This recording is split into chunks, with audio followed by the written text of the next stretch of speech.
В сабота почнуваат градежните работи за реконструкција на плочникот во трговскиот центар. Општина Кочани информираше дека по завршувањето на тендерската постапка и изборот на изведувач, предвидена е реконструкција на површина од 2800 метри квадратни. Работите ќе се изведуваат на потегот од платото пред Телеком, на југ кон павилионот пред кулата Треска, а на исток преку тунелот до големиот паркинг.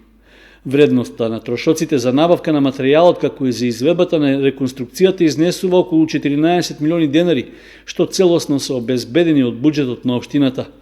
Изведувач на реконструкцијата е компанијата Исток Мермер од Долни Подлог.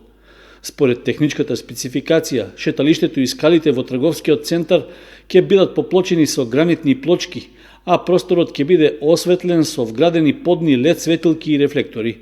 Планирано е да се постават и клупи, со што ќе се подобри функционалноста и естетскиот изглед. Реконструкцијата на делот од плочникот во трговскиот центар треба да овозможи вградување одвод за атмосферската вода.